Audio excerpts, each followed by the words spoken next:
terkoyakkan, pujianku takkan terhentikan, Rohmu yang memberi penghiburan. Akan ku pikul salibmu, cukuplah kasih setiamu, ku bertahan, kau kuatku, teguhkan imanku. Akan ku pikul salibmu, cukuplah kasih setiamu, ku bertahan, kau kuatku, teguhkan imanku. Ku mau tetap bersyukur, senantiasa bersyukur, segala yang ku alami, biar kehendakmu terjadi. Ku mau tetap bersyukur, hatiku kan bersyukur, hatiku kan bersuka, sebab hari ini hari yang terbaik. Ku mau tetap bersyukur, ku mau tetap bersyukur, senantiasa bersyukur, segala yang ku alami, biar kehendakmu terjadi. Ku mau tetap bersyukur, senantiasa bersyukur, hatiku kan bersuka, sebab hari ini hari yang terbaik. Sebab hari ini, sebab hari ini hari yang terbaik. Sebab hari ini, sebab hari ini hari yang terbaik. Kita berikan kemuliaan untuk Tuhan kita, sebab hari ini adalah hari yang terbaik. Karena kebesarannya, karena kemuliaannya, Dia izinkan kita boleh ada sebagaimana kita ada hari ini. Orang-orang yang bersyukur, mari perlihatkan senyummu kepada orang yang di samping kiri kanan. Ya, mari kita berikan senyum yang terbaik untuk saudara-saudara kita, bukti bahwa kita bersyukur karena kebaikan Tuhan dalam hidup kita. Kita mau terus mengangkat tangan, memuji Tuhan, menari dan bernyanyi bagi Tuhan.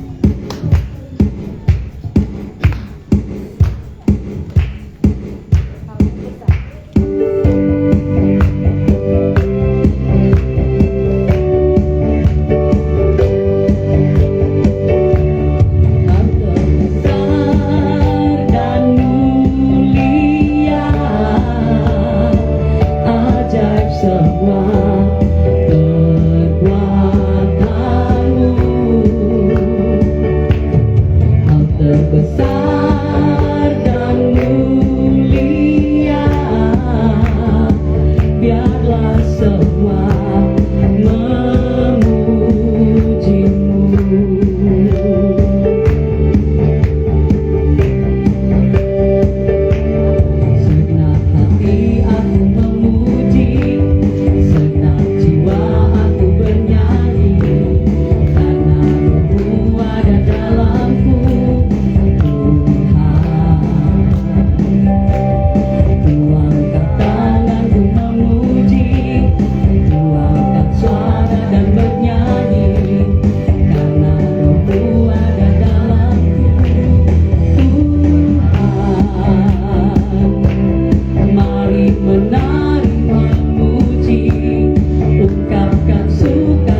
semangat?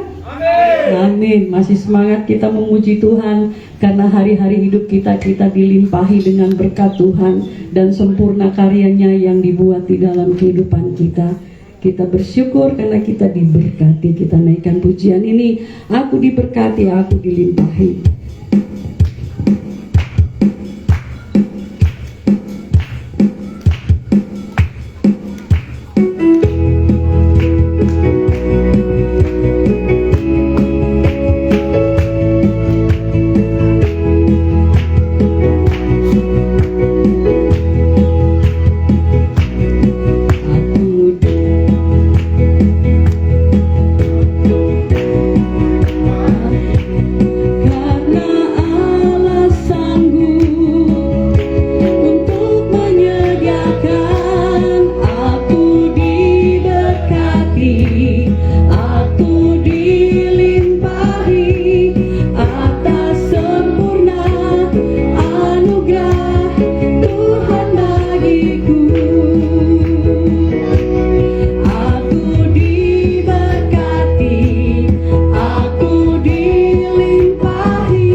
kehidupan kita.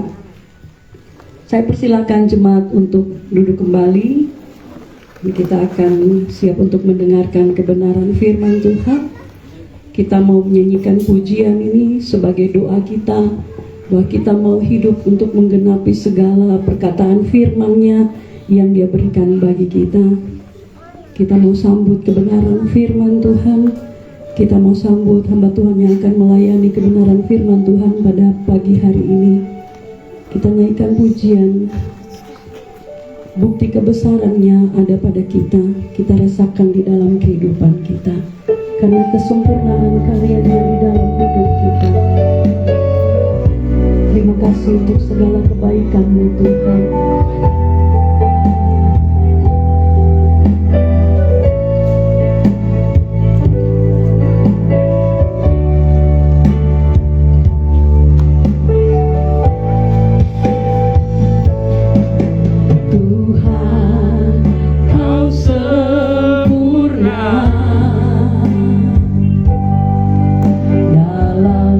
Rencanamu dan karyamu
berdoa.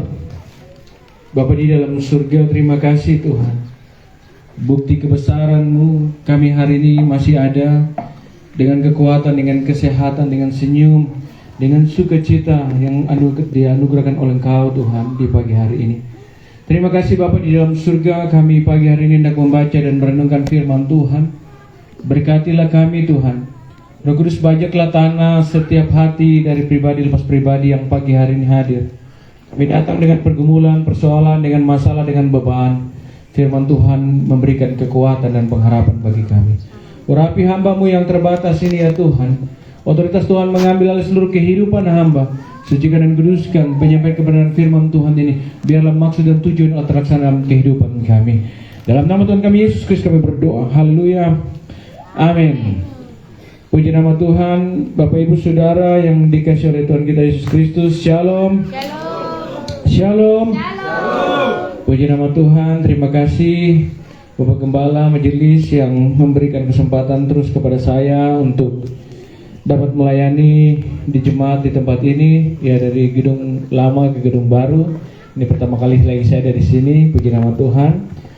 Bapak Ibu Saudara, tema bulan ini diakhiri dengan tema intimidasi. Bapak Ibu Saudara, kata intimidasi pasti kita sudah dengar dalam khotbah-khotbah sebelumnya. Saya menemukan satu kata, yaitu ketakutan. Ketika kita berhadapan dengan intimidasi, kita akan berhadapan dengan yang namanya ketakutan. Bapak Ibu Saudara, setiap kita pasti mempunyai ketakutan karena intimidasi tersebut, ya. Ketakutan ketika saya punya pasangan, nanti bagaimana, apakah kita akan bahagia? Saya punya rumah tangga, bagaimana, pasti diberkati atau tidak? Saya punya anak-anak ini nanti bagaimana? Ya, saya punya kehidupan masa depan ini seperti apa? Bapak Ibu Saudara yang dikasihi oleh Tuhan kita Yesus Kristus, ada banyak dari hidup orang-orang Kristen, orang percaya berjalan dalam intimidasi yang akhirnya mereka tidak menemukan sesuatu yang baik dalam kehidupan mereka. Kenapa? Karena dipengaruhi oleh ketakutan, karena dipengaruhi oleh intimidasi. Bapak Ibu Saudara yang dikasihi oleh Tuhan kita Yesus Kristus, pagi hari ini ketika kita ada di tempat ini beribadah, saya mau bilang satu bagian bahwa jangan pernah dipengaruhi oleh ketakutan dalam hidupmu. Ketakutan itu baik. Bagi saya ketakutan itu baik. Ketakutan seharusnya membuat kita lebih bergantung kepada Tuhan. Amin. Bapak Ibu Saudara, saya pagi ini dua kali khotbah. Tadi jam 8 sudah mulai, selesai saya lanjut ke sini, mulai di sini. Jadi hampir 1 minggu full itu ada dalam kesibukan Festival Danau Sentani di sana, terus lalu lanjut Festival Colosagu. Kapolres punya kegiatan, saya diminta untuk bantu handle satu kegiatan. Sampai selesai malam pulang jam 12, tidak sempat baca Alkitab karena capek. Saya duduk berdoa mengucap syukur, saya buka sebentar, saya berdoa renungan, lalu saya lanjut tidur.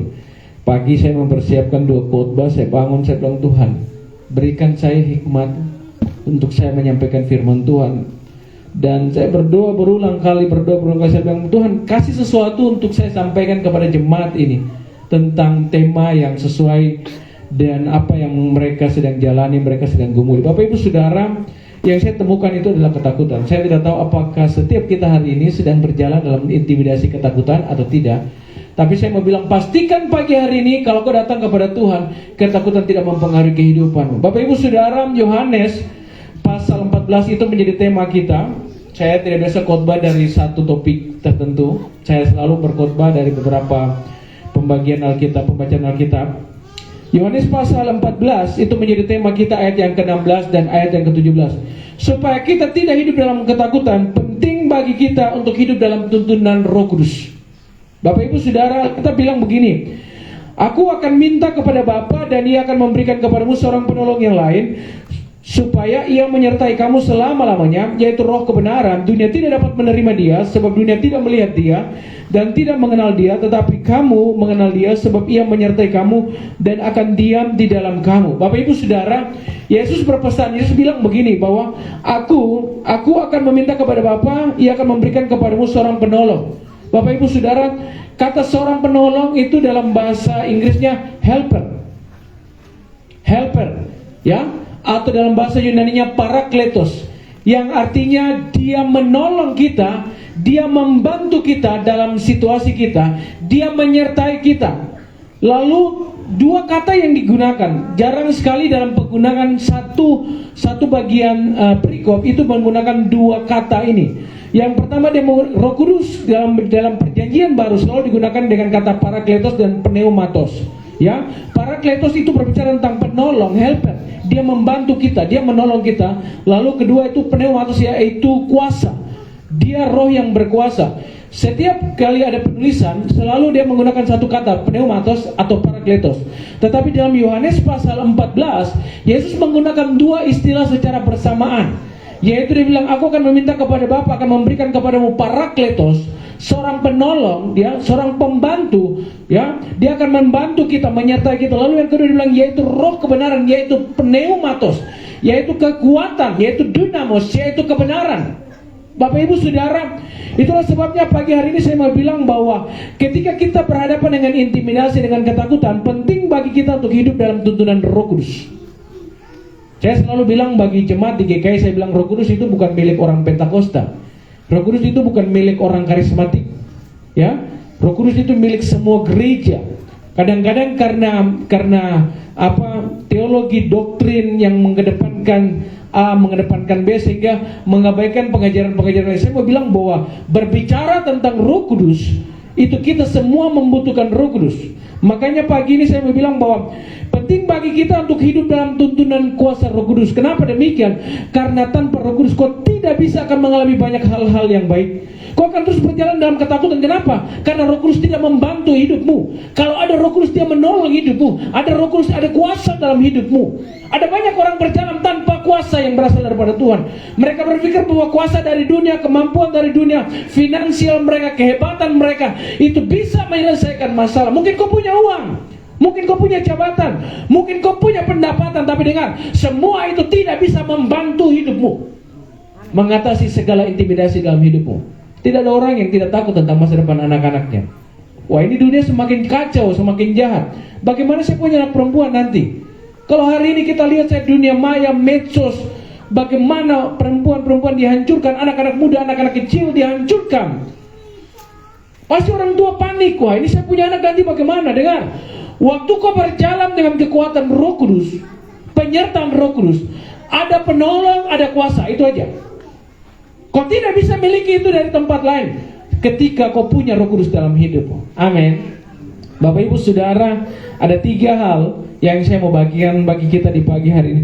Mengapa penting tentang Roh Kudus? Ketika kita berbicara tentang Roh Kudus, kita akan, kekristenan itu tidak terlepas dari proses, ya. Lalu yang kedua tantangan, yang ketiga itu berbicara tentang pelayanan. Ketika kita bicara tentang kekristenan, kenapa kita bicara tentang proses? Karena jadi orang Kristen, setelah jadi Kristen, langsung kau diproses. Biasa kalau dibaptis, selesai dibaptis dia bilang begini, kau akan masuk badan guru. Saya tidak tahu ada, tapi selalu saya menemukan banyak pendeta bilang ketika kau sudah dibaptis, kau akan memasuki masa proses. Kenapa kau diproses tentang imanmu, tentang pilihanmu, tentang apa yang telah kau lakukan, komitmenmu tentang Tuhan. Kau akan diproses itu. Dan diproses itu bukan hanya kau diproses oleh orang-orang di sekitarmu, oleh setan. Dia akan bilang begini, salah pilihanmu, kau tidak tepat pilih Tuhan, kau harus pilih ini. Aduh, dulu saya punya teman satu, saudara masih keluarga dekat, dia bilang begini, aduh, dulu saya pegang uang itu satu hari puluhan juta, ratusan juta ya. Dulu waktu saya jual togel, saya jual minuman, saya punya uang ya, banyak sekali. Hei, sekarang ini saya pegang 5.000, 10.000 uang gigi cilin untuk apa? Saya jual nasi kuning, saya usaha ini, usaha itu, tidak berhasil, hanya karena saya pilih Tuhan.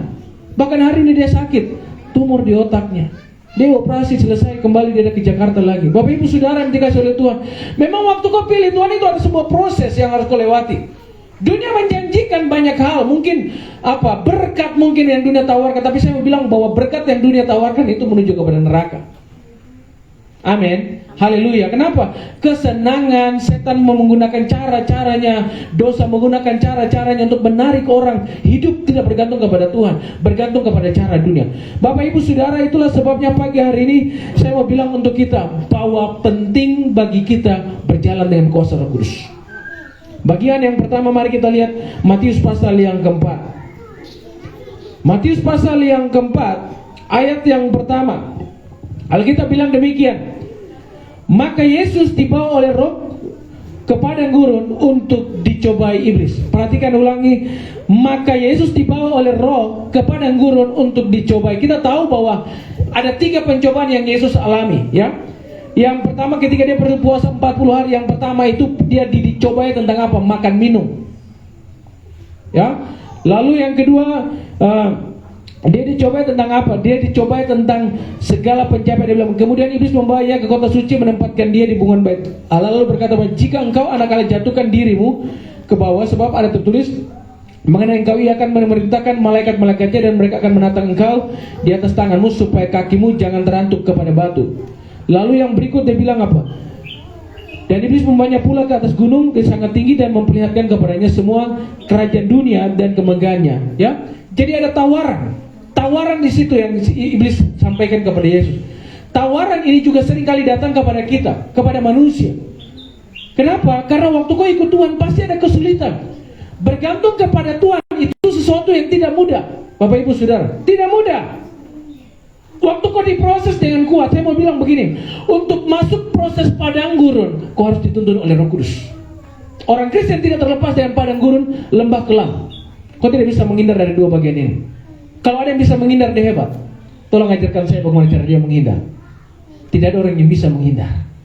Tetapi untuk menghadapinya, Alkitab bilang begini, Roh menuntun Yesus masuk ke padang gurun. Dia Allah 100%, dia manusia 100%. Tetapi bagian ini sedang mengajarkan kepada kita. Yesus sedang mengajarkan kepada kita bahwa pentingnya kuasa Roh Kudus sebagai penolong. Kenapa? Waktu kau suka baca Alkitab, kau suka merenungkan firman Tuhan, Roh Kudus akan memampukan engkau, menolong engkau untuk mengingatkan tentang kebenaran firman Tuhan supaya kau tidak jatuh dalam dosa. Roh Kudus akan memampukan engkau untuk mengingatkan firman Tuhan supaya apa? Engkau bisa bertahan dalam imanmu. Karena ada banyak orang tidak bisa mengingat kebenaran firman Tuhan. Kenapa? Karena tidak ada Roh Kudus dalam hidup. Alkitab bilang begini, waktu Yesus dicobai tentang makan minum, Tuhan hanya bilang satu aja, manusia hidup dari firman. Roh Kudus akan menolong kita untuk mengaktifkan kebenaran firman Tuhan dalam hidup kita. Kenapa? Karena firman itu roh.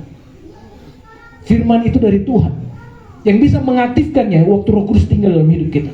Kenapa? Tubuh ini manusia ini berdosa. Manusia tidak bisa menyimpan firman itu dengan baik kalau tanpa Roh Kudus. Kita bisa dengar firman Tuhan di sini, amin, ya amin. Maju didoakan, pergi di KKR, didoakan. Keluar begini, jatuh. Kenapa? Karena tidak ada Roh Kudus.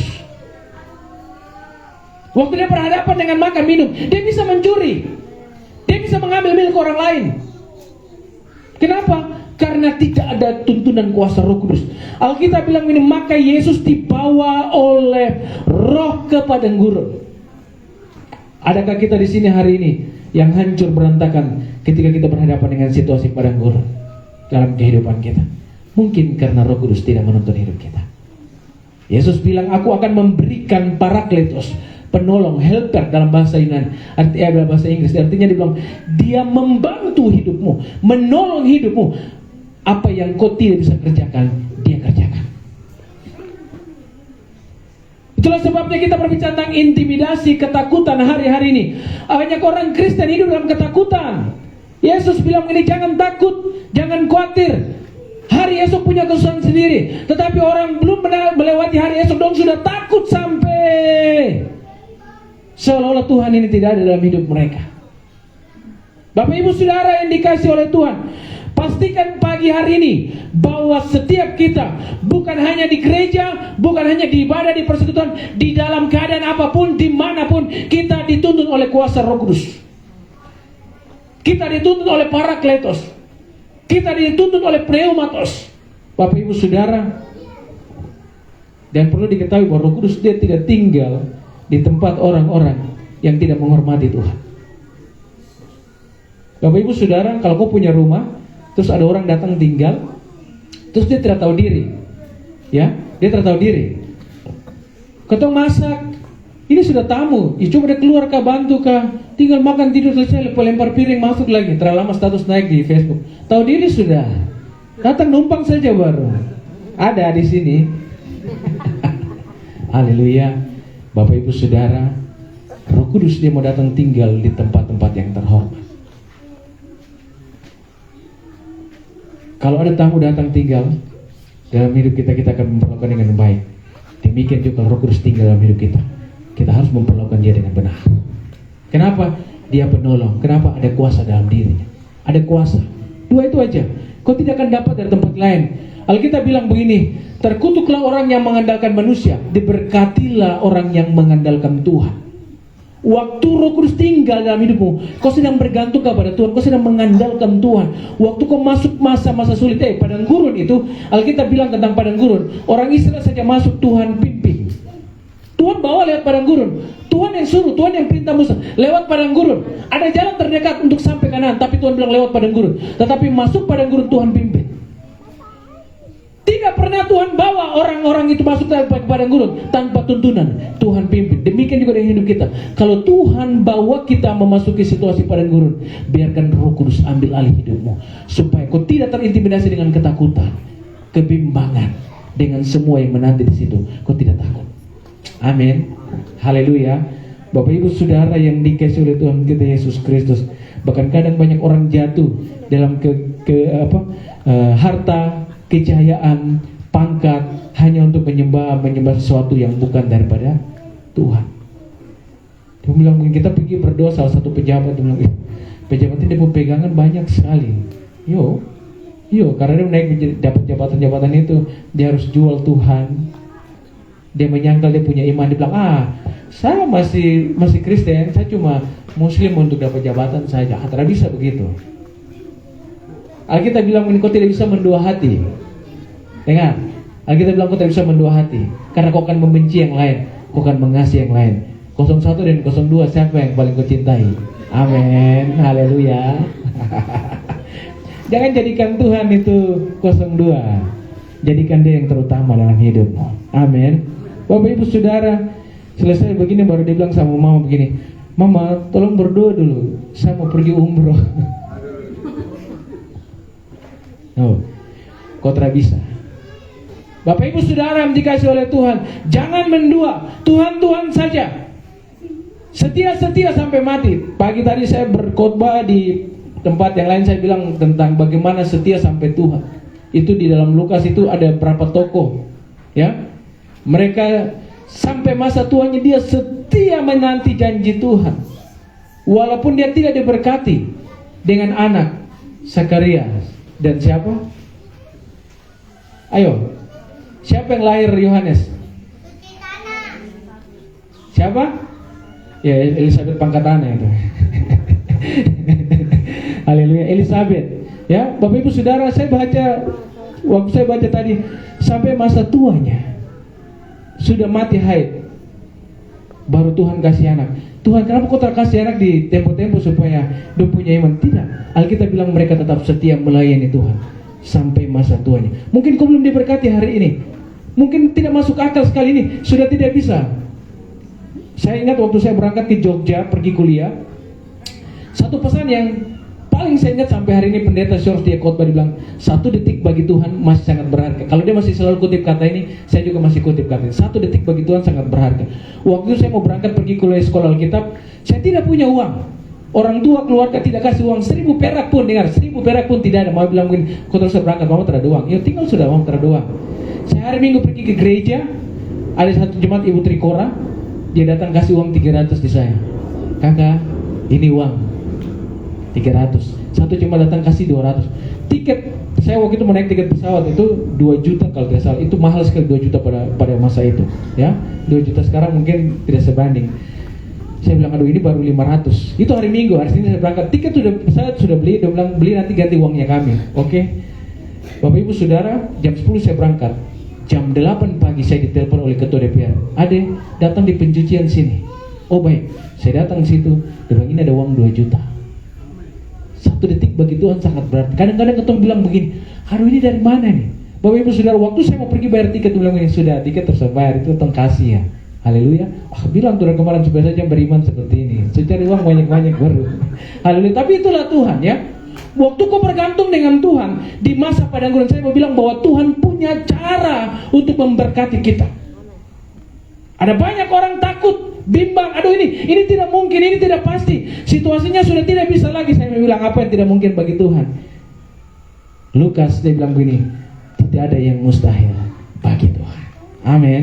Masuklah kepada gurun dengan tuntunan kuasa Roh Kudus. Itu bagian yang pertama. Bagian yang kedua, saya mau bilang bahwa dalam kehidupan kekristenan itu ada namanya peperangan. Setiap kita punya peperangan, ya. Intimidasi itu berjalan tentang peperangan. Musuh berhadapan dengan kita. Enemy, bahasa Inggris enemy itu sesuatu yang menakutkan sekali. Bapak Ibu Saudara, setiap kita punya musuh, ya, punya peperangan dalam hidup kita. Tapi saya mau bilang bahwa jangan menghadapi peperangan tanpa kuasa Roh Kudus. Bapak Ibu Saudara, kita lihat dalam Hakim-Hakim pasal yang ke-13. Hakim-Hakim pasal yang ke-13. Bapak Ibu Saudara, ada 3 ayat di situ. Nanti saya akan baca. Ayat yang ke-25 ada pertama dibilang begini.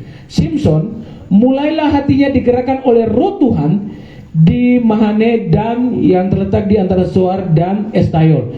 Jadi Simson anak Nazir, anak perjanjian, dia dipilih, tapi Alkitab bilang begini, Mbak, mulailah hatinya digerakkan oleh Roh Tuhan. Kadang orang bilang Roh Kudus tidak bekerja perjanjian lama. Minta maaf, Roh Kudus tidak bekerja dari perjanjian lama. Jadi tidak ada zaman Bapa, Anak, dan Roh Kudus. Semua zaman itu dikuasai oleh 3 pribadi secara langsung. Kalau ada pengajaran yang bilang ini zaman anak, zaman Bapa, zaman Anak, zaman Roh Kudus, itu keliru teologinya. Ya, kenapa? Roh Kudus itu sudah bekerja di perjanjian lama. Makanya Alkitab bilang begini, mulailah hatinya digerakkan oleh Roh Tuhan. Lalu ayat yang ke-6 dia bilang, ayat 14 ayat 6 dia bilang, pada waktu itu berkuasalah Roh Tuhan atas dia, sehingga singa itu dicabik-cabik seperti orang mencabik anak kambing tanpa apa-apa di tangannya, tetapi tidak diceritakannya kepada ayahnya dan ibunya apa yang dilakukannya. Kita tahu bahwa Simson dia mengalahkan singa, ya. Anjing saja kalau udah pakai kejar, kok lari.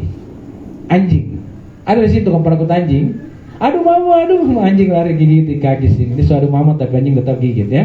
Kau panggil mama juga terpengaruh. Anjing terkenal kok mama. Haleluya. Singa yang datang. Ada yang bisa lawan dengan singa. Berdiri begini beraya. Kau nama siapa? Kau berdiri depan singa baru kau bilang gitu. Kalau dia tidak begini, haleluya. Alkitab bilang begini, pada waktu itu berkuasalah Roh Tuhan. Itulah sebabnya pagi ini saya bilang, jangan menghadapi peperanganmu tanpa kuasa Roh Kudus. Kau tidak bisa menang atas intimidasi kalau tidak ada kuasa Roh Kudus. Alkitab bilang begini, sehingga singa itu dicabik seperti orang mencabik anak kambing. Itu bagaimana gambarannya? Singa itu dicabiknya dengan tangan kosong. Bapak Ibu Saudara, kita lihat di bagian yang berikut 15 ayat 14 dia bilang begini, waktu dia berhadapan dengan orang Filistin, setelah ia sampai di Lehi dan orang Filistin mendatangi dia dengan bersorak-sorak, maka berkuasalah Roh Tuhan atas dia dan tali-tali pada tangannya menjadi seperti batang rami yang telah habis dimakan api dan segala pengikatnya hancur tanggal dari tanggalnya. Kemudian ia menemui sebuah tulang rahang keledai yang masih baru, diulurkannya tangannya, dipungutnya dan dipukulnya mati 1000 orang dengan tulang itu. Lihat bagaimana Simson memenangkan pertempuran itu waktu Roh Kudus, waktu Roh Tuhan berkuasa atas hidupnya. Orang Filistin datang dengan tameng, dengan fasilitas peperangan, dengan senjata, dengan pedang, dengan tombak. Simson punya apa? Alkitab bilang begini, di situ waktu tangannya meraba ada rahang keledai. Jauh sekali parang dengan rahang keledai memenangkan pertempuran, mengalahkan 1000 orang. Tidak bisa. Alkitab bilang, waktu Roh Tuhan memenuhi Simson. Hari ini apa intimidasimu yang paling kau takuti? Alkitab bilang 1 orang Simson mengalahkan 1000 orang Filistin. 1000, 1 banding 1000. Jauh sekali. Jauh sekali. Daud hanya berhadapan dengan Goliat, Simson berhadapan dengan 1000. Bapak Ibu Saudara, ketong kalau baku pukul, saya pernah baku pukul waktu kecil, baku pukul sampai ketong capek. Ya, baku pukul sampai capek. Kalau ada yang masa kecilnya nakal, dia pasti tahu baku pukul sampai capek itu bagaimana. Ketemu baku pukul itu, ini kekuatan, tapi Simson melawan 1000 orang. Alkitab bilang begini, maka berkuasalah Roh Tuhan. Pastikan pagi hari ini Roh Tuhan berkuasa atas hidupmu. Amin. Pastikan pagi ini kau berjalan dalam kuasa Roh Tuhan. Kau memenangkan pertempuran tidak bisa. Tidak ada kuasa. Kuasa itu menghadirkan kemenangan. Kadang orang bilang begini, saya sudah biasa menghadapi bagian ini, saya sudah bisa menang, saya bisa melalui. Dengar, kau harus ketahui bahwa segala pencapaian kemenangan yang terjadi dalam hidupmu itu buatan Tuhan. Kalau orang bilang ini karena saya atau tidak ada, minta maaf, besok kau jatuh. Ada banyak pendeta hari ini jatuh, kenapa? Karena bilang dia hebat. Jangan pernah berkata di hadapan orang bahwa saya hebat. Kemarin saya di festival Solo Sagu, ada saya punya salah satu kakak yang dulu diajar saya keyboard, pemain keyboard. Dia bilang, adek, kakak senang sama kau punya pelayanan. Ingat, jangan jatuh kayak kau punya pendeta yang satu itu ya. Jangan gagal kayak dia. Wih, ada contoh loh. Kau tetap di jalur itu. Bapak Ibu Saudara, saya, ini kesaksian. Saya dipersiapkan untuk KPU Kabupaten untuk periode ini. Ya. Tetapi saya tidak mengambil bagian itu, bukan karena tidak ambil. Saya coba mau persiapkan berkas itu tanggal 7 Desember itu terakhir berkasnya harus disediakan. Itu tes barang itu formalitas saja kalau ketemu sudah pegang di atas. Karena saya dipersiapkan dari atas, namanya tinggal didorong ke pusat. Jadi waktu tes itu formalitas nanti saya dapat. Jadi waktu 2 tahun terakhir jalan tuh biasa panggil Pak Ketua KPU. Jadi jalan di kalangan politikus dorang di kabupaten itu tinggal. Bapak Ibu Saudara, tanggal 1 sampai tanggal 7 Desember itu pelayanan full. Saya mau siap berkas bikin tidak bisa. Tanggal 8 sampai tanggal 23 Desember tidak ada pelayanan. Saya bilang, coba pelayanan digeser ke di tanggal itu biar tanggal itu harus berkas. Jam 12 malam itu saya masih di Demta pelayanan. Bapak Ibu Saudara, saya tahu bahwa Tuhan tidak kehendaki saya mendapatkan bagian itu. Ada banyak orang gagal, jatuh. Kenapa? Karena tidak ada Roh Kudus, tidak menguasai hidupnya untuk berhadapan peperangan terhadap uang, kekayaan, jabatan, masalah, persoalan. Siapa yang tidak mau uang? Semua orang mau uang. Pendeta banyak yang cari, kenapa? Mau uang. Kau punya jemaat itu, Tuhan itu akan pelihara kau punya hidup. Kau cari apa lagi? Jabatan 5 tahun setengah mati itu, biarkan mereka yang punya porsi, Tuhan percayakan mereka di situ. Bapak Ibu Saudara, ini sederhana sekali. Kita lihat satu bagian, ya, pasal 16 masih dari kisah Simson, pasal 16 ayat 20. Lalu berserulah perempuan itu, orang Filistin menyergap engkau Simson, maka terjaga ia dari tidurnya serta katanya, seperti yang sudah-sudah aku akan bebas dan akan meronta lepas. Tetapi tidaklah diketahuinya bahwa Tuhan telah meninggalkan dia. Simson dia sudah biasa menang. Baru dia bilang begini, seperti yang biasanya. Dia tidak tahu bahwa Roh Tuhan sudah mundur dari hidupnya. Hati-hati, kalau Roh Tuhan mundur dari hidupmu, kau pasti akan menghadapi kekalahan demi kekalahan. Simson matanya dicungkil, dia dibelenggu. Sudah dicungkil, matanya, tangannya dibelenggu, kakinya dibelenggu, dipenjara, bahkan disuruh kerja paksa. Lihat kemunduran yang jauh dari sebuah kemenangan 1000 lawan 1. Dia jadi tawanan. Kenapa? Karena Roh Tuhan mundur. Roh Tuhan jauh. Ada banyak orang pikir begini, dia hebat. Dengar, hebatnya karena Roh Tuhan. Seorang WL kalau dia hebat, saya bilang dalam tim kami, saya bilang, kalau kau hebat itu karena Tuhan, karena Roh Kudus, bukan karena kau. Bukan karena suaramu bagus, bukan karena memainkan piano, memainkan biola, memain saksofon dengan bagus, bukan, karena Tuhan.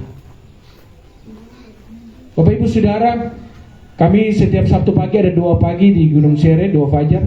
Kemarin saya bilang begini sama teman-teman di renungan, Tuhan kan satu bagian Yakobus bilang begini, kalau kau bergaul dengan dunia, kau akan menjadikan dirimu musuh Tuhan. Itu aja. Kau bergaul dengan dunia. Hari ini kau sedang bergaul dengan apa? Kau bergaul dengan Tuhan atau tidak? Kalau kau ingin dirimu menjadi sahabat, kau ingin dirimu dikuasai oleh Roh Kudus, bergaul dengan Tuhan, membangun hubungan dengan Tuhan. Bapak Ibu Saudara, Simson dia mengalami kemunduran karena Roh Tuhan mundur daripada kehidupannya. Ketika Simson dia mengalami kemunduran, Roh Tuhan mundur daripada hidupnya. Dengar, tidak ada peperangan yang bisa dia menangkan lagi. Tak bisa. Ada banyak orang sedang mengalami kemunduran, lu tanya, aduh ini kenapa? Mungkin Roh Kudus sedang mundur dari hidupmu. Mungkin dia sebagai penolong tidak lagi menolong hidupmu. Mungkin dia sebagai kuasa itu tidak lagi kuasa dalam hidup, tidak lagi berkuasa dalam hidup. Bapak Ibu Saudara yang dikasihi oleh Tuhan kita Yesus Kristus, satu bagian di dalam 1 Samuel pasal yang ke-16, 1 Samuel pasal yang ke-16 ayat yang ke-20 dia bilang begini tentang Saul. Tetapi roh Tuhan telah mundur daripada Saul dan sekarang ia diganggu oleh roh jahat yang daripada Tuhan. Kalau baca pasal-pasal sebelumnya, ya, di dalam pasal 10 ayat 6, pasal 11 ayat 6, itu Alkitab bilang begini, waktu roh Tuhan berkuasa atas Saul, Saul menjadi manusia yang berbeda. Ketika orang-orang Filistin sedang menyerang, keberanian muncul dari hatinya. Kenapa? Karena roh Tuhan berkuasa. Tetapi Alkitab bilang waktu roh Tuhan mundur, dia takut lawan Goliat. Dia takut lawan orang Filistin. Kenapa? Roh Tuhan sudah mundur. Roh Tuhan pindah kepada Daud. Bapak Ibu Saudara yang dikasihi oleh Tuhan kita Yesus Kristus, jangan menghadapi peperanganmu tanpa kuasa Roh Kudus. Amin. Haleluya. Intimidasimu itu tidak sebanding dengan kuasa Roh Kudus. Ketakutanmu itu tidak seberapa dengan apa yang dilakukan oleh Roh Kudus. Murid-murid bilang begini, ini ada 5 roti dan 2 ikan, tetapi ini tidak sebanding, tidak bisa apa-apa. Petrus bilang begini, Tuhan, sepanjang malam kami telah berusaha, kami tidak mendapat apa-apa.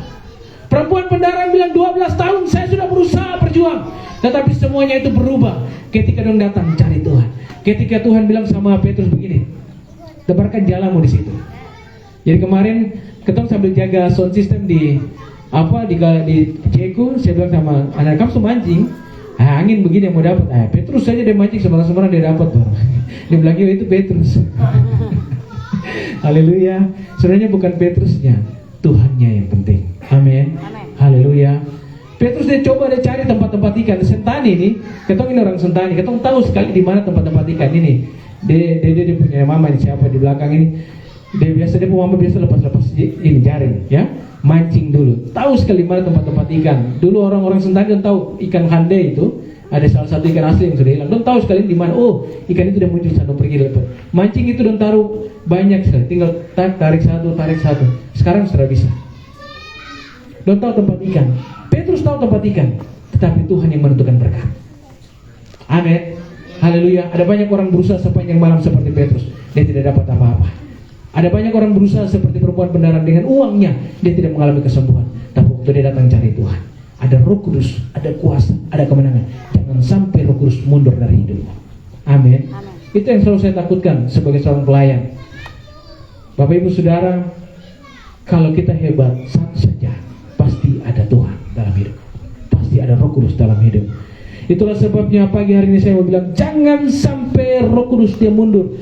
Saul, Alkitab berkata bahwa tetapi Roh Tuhan telah mundur daripada Saul, dan sekarang ia diganggu oleh roh jahat. Waktu Roh Tuhan mundur, apa yang terjadi? Roh jahat, masalah, persoalan, tantangan, beban, kau tidak bisa menang, kalah. Bapak Ibu Saudara, mari kita belajar. Itulah sebabnya pagi hari ini saya bilang, proses tantangan Anda membutuhkan Roh Kudus. Amin.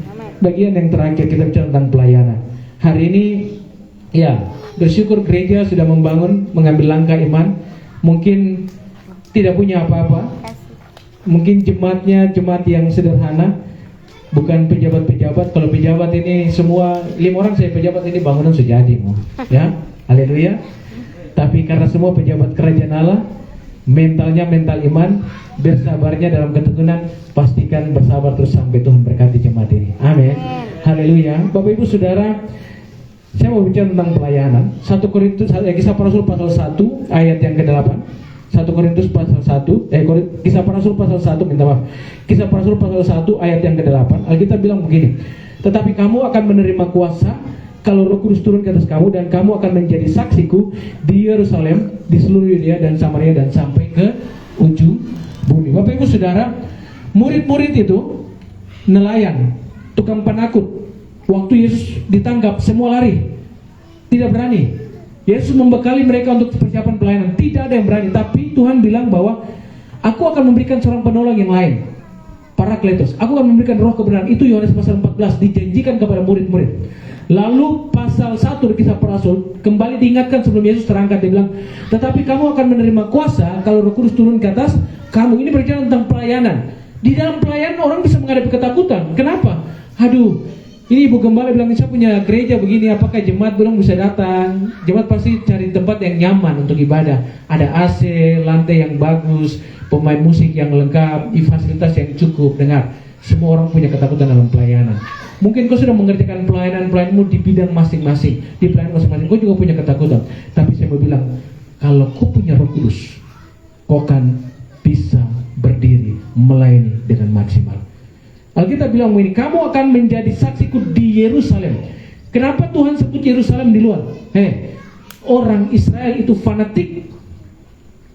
Kalau di Papua sini ada yang bilang GKI, ya.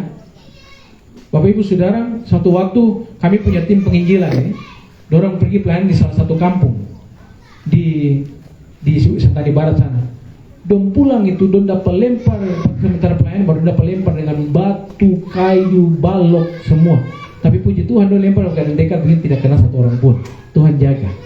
Kenapa? Karena fanatik. Itu ajaran apa lagi? Itu berdoa-berdoa apa lagi yang kembali datang? Bapak Ibu Saudara, terlalu fanatik. Untuk berhadapan dengan Yerusalem, ahli Taurat orang Farisi, tentu saja mereka takut. Kenapa? Dong bunuh Yesus.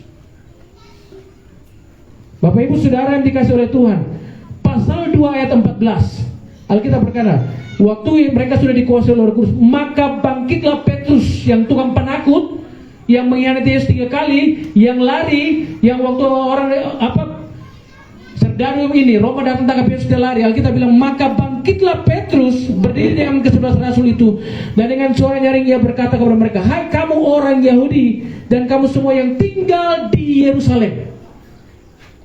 Waktu Roh Kudus berkuasa atasnya, atas Petrus, atas murid-murid, mereka pertama kali menjadi saksi bukan di tempat yang jauh. Mereka mulai dari Yerusalem. Walaupun ada ayat lain yang bilang begini, seorang nabi tidak dihargai di negerinya sendiri. Itulah sebabnya banyak pendeta-pendeta, mereka takut melayani di kampungnya, lalu mereka keluar. Mereka pilih tempat lain. Saya pilih bertahan di kampung Sereh. Bapak Ibu Saudara, sampai hari ini saya masih bersyukur karena roh Tuhan. Ada pelayanan-pelayanan yang penting yang seringkali di dalam jemaat, dong tidak panggil pendetanya, dong panggil penatua ini, satu ini yang datang, yang melayani. Bukan karena hebat di sininya, bukan, tetapi ada kuasa Roh Kudus yang tinggal dalam kehidupan kita. Bapak Ibu Saudara yang dikasih oleh Tuhan kita Yesus Kristus, kita punya ketakutan. Aduh ini begini, kalau saya berdiri melayani ini bagaimana nanti? Bapak Ibu Saudara, saya punya ketakutan itu dalam pelayanan ketika berdiri di pelayanan KKR. Yang saya takutkan adalah ketika itu selesai khotbah baru bilang ada yang mau didoakan, baru tantang tidak ada yang maju. Itu ketakutan. Kenapa? Karena apa yang kita sampaikan itu tidak kena. Selalu saya berdoa, Tuhan tolong, minta kuasa, minta kuasa, minta kuasa. Setiap orang, setiap hamba Tuhan, setiap pelayan, setiap keluarga punya ketakutan dalam pelayanan.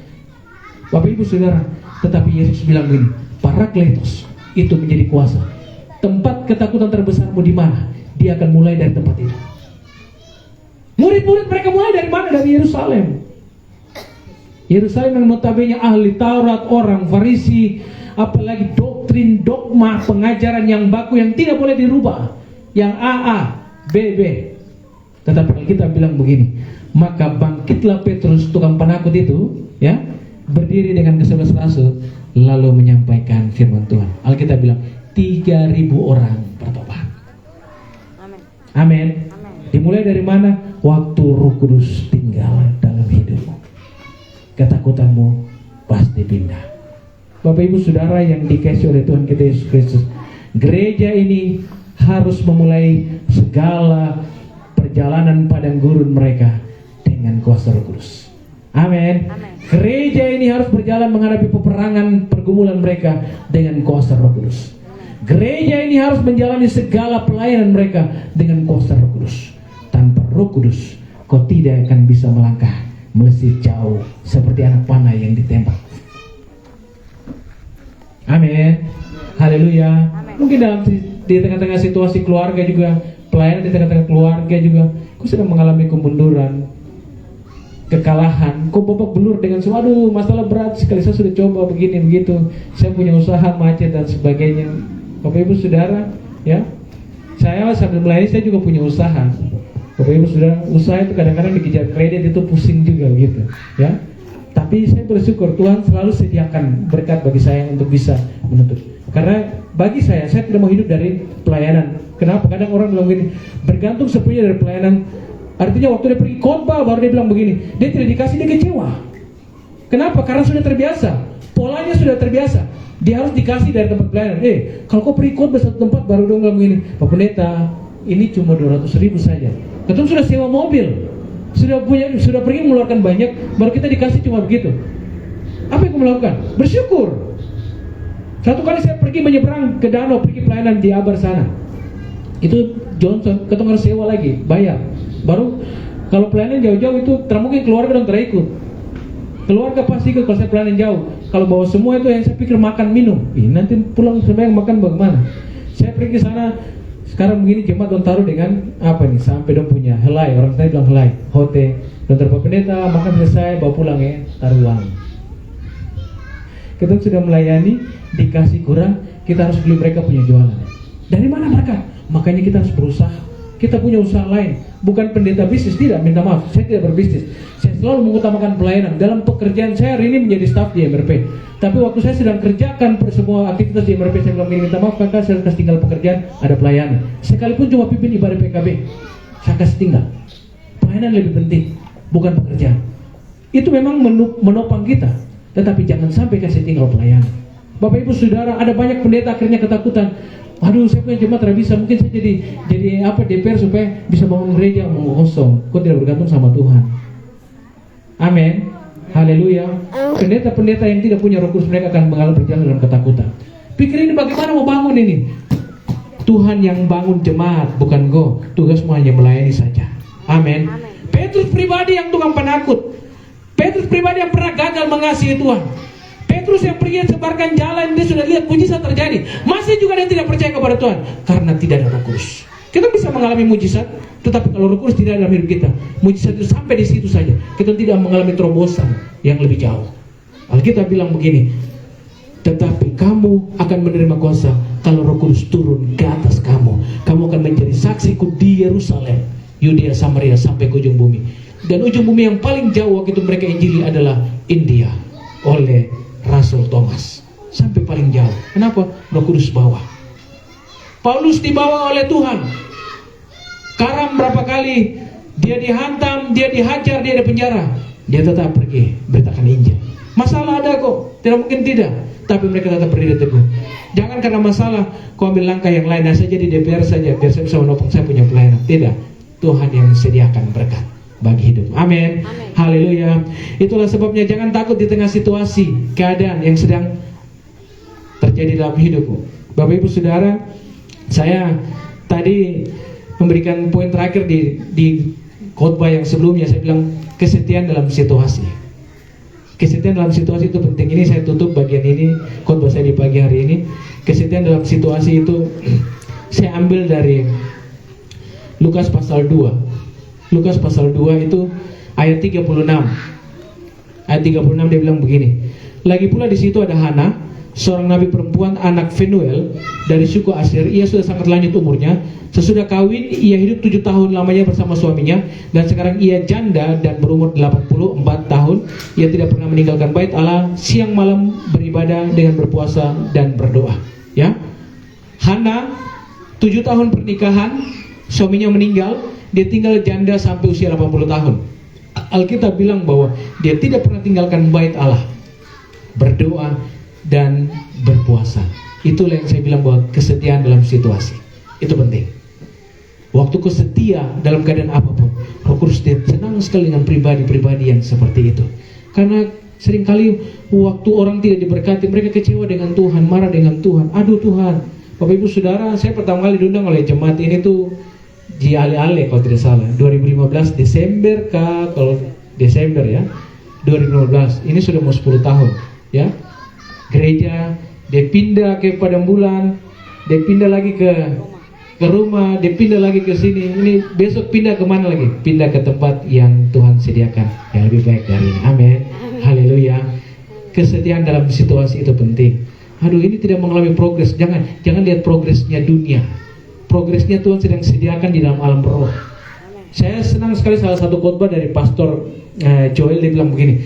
Kalau hadiahmu belum datang, kalau berkatmu belum datang, percaya saja Tuhan sedang sediakan berkatmu di alam roh, di spirit. Bagian yang kau tidak bisa lihat dengan mata jasmani, tapi hanya kau bisa lihat dengan mata iman, mata rohani. Kenapa? Karena Tuhan sedang sediakan. Tidak ada hadiah yang diberikan sebelum waktunya. Kalau hadiah ulang tahun, kau Desember ulang tahun baru kasih di Agustus, itu bukan hadiah namanya, itu pemaksaan. Kadang-kadang kita paksa. Paksa Tuhan. Belum waktunya ketemu paksa. Dengar, kalau belum waktunya tetap bertahan.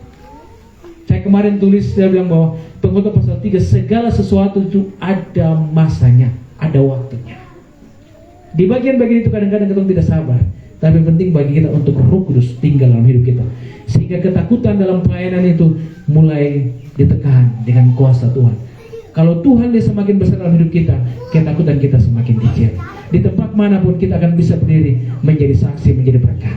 Biarlah kebenaran firman Tuhan di pagi hari ini memberkati kehidupan kita, menolong kehidupan kita, menjalani hari-hari hidup kita, memasuki bulan yang baru dalam penyertaan dan pertolongan Tuhan yang sempurna. Mari kita berdoa. Bapa di dalam surga, terima kasih untuk pagi hari yang indah ini. Hamba berdoa Tuhan boleh memberkati jemaat ini. Mereka boleh mulai membangun gereja ini dari nol sampai dengan hari ini. Mereka boleh mempunyai bangunan sederhana yang sedang dikerjakan. Tuhan, bukakan tingkap-tingkap langit, timur, barat, utara, selatan. Tuhan yang mempunyai harta benda kekayaan yang sedang dititipkan pada setiap orang-orang fasik. Biarlah bahwa semua berkat-berkat itu menjadi tempat tertampung di tempat ini untuk membangun rumah Tuhan di tempat ini. Kami berdoa di dalam nama Yesus Tuhan. Hari ini kami deklarasikan kuasa Roh Kudus di tempat ini. Kami akan menang dengan segala situasi kami, dengan segala proses kami, dengan segala pelayanan yang sedang kami kerjakan. Kami tahu Tuhan telah menaruh Roh Kudus menjadi parakletos, pneumatos dalam kehidupan kami, untuk menolong kami dalam segala situasi dan pelayanan kami. Terima kasih Bapa di dalam surga. Terima kasih Tuhan kami Yesus Kristus. Hamba berdoa memberkati Bapak Gembala dan Ibu Gembala, seluruh jemaat, majelis, pelayan Tuhan di tempat ini. Tuhan memberkati, Tuhan boleh menolong, sehingga seluruh pelayanan mereka dipenuhi dengan kuasa Roh Kudus. Mereka boleh berjalan dalam hidup yang dituntun oleh Roh Kudus sepenuhnya. Terima kasih Bapa di dalam surga. Inilah kebenaran firman Tuhan yang boleh hamba sampaikan di pagi hari ini. Urapilah setiap mereka dengan kebenaran firman Tuhan. Dalam nama Yesus kami berdoa. Haleluya, haleluya, amin.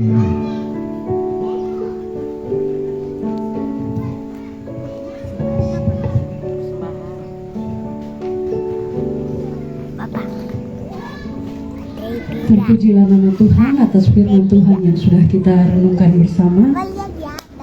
Bila Roh Kudus ada,